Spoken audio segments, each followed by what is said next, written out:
Ngayong nalalapit na ang laban ng tinaguriang halimaw ng bansang Japan na si Naoya Inoue laban sa pambato ng Ireland na si TJ Doheny ay may lumabas na mga maaanghang na mga talata, katulad na nga noong sinabi ni Eddie Hearn na it's a horrific mismatch umano ang paparating na laban. Ang pound for pound star at reigning unified super bantamweight champion na si Naoya Inoue ay tulad ng alam ng mga tagahanga, susunod na makakaharap ang Irish Warrior na si TJ Doheny. Marami nga po ang nagulat sa anunsyo na ito mga bossing.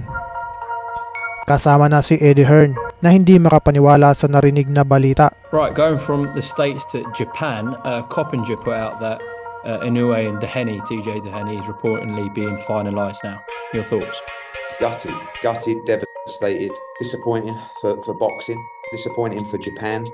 I mean, look, if I hadn't have worked with TJ Doheny 5 or 6 years ago, I would really go in on this fight. But I don't want to disrespect TJ because, you know, he's a nice guy.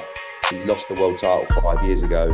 Being honest with you, it's just a horrific mismatch. Like, I don't understand why, for some reason, Team Inoue and Mr. Honda and everyone, I know for a fact, they don't like the Akhmadaliev fight.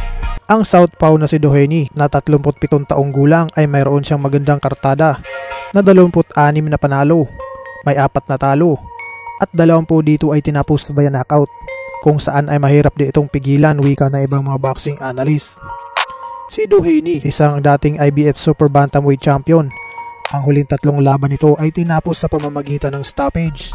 Ang pinakamalupit pa dito mga bossing, ang bawat isa sa kanila ay nagaganap sa Japan.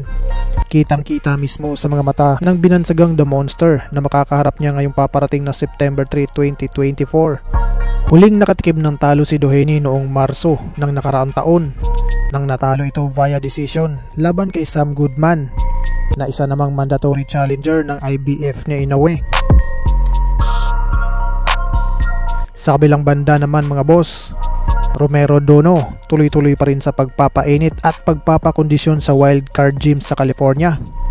Ilang araw na lang kasi mga bossing, magaganap na ang laban nito laban sa pambato ng Amerikana si Cain Sandoval.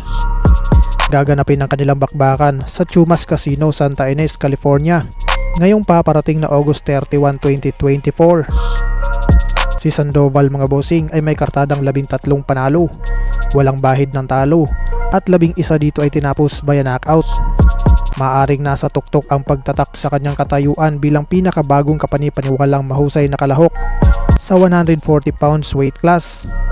Habang ang ating veteranong kababayan naman mga bossing na ilang beses nang nasubukan sa mga malalaking pangalan sa boxing na si Romero Dono, sa ngayon ay may kartada itong 26 na panalo, may 4 na talo at 20 dito ay tinapos via knockout. Sa kabilang banda naman mga boss, congratulations sa ating pambatong Pinoy na si Kenneth the Loverboy Liaver.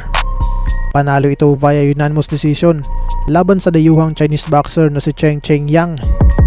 Ginanap ang kanilang laban sa BF Homes Gym sa Parañaque City. Dahil dito mga bossing ay nasungkit ng ating kababayang Pinoy ang nooy bakanting WBO Asia Pacific Youth Bantamweight title.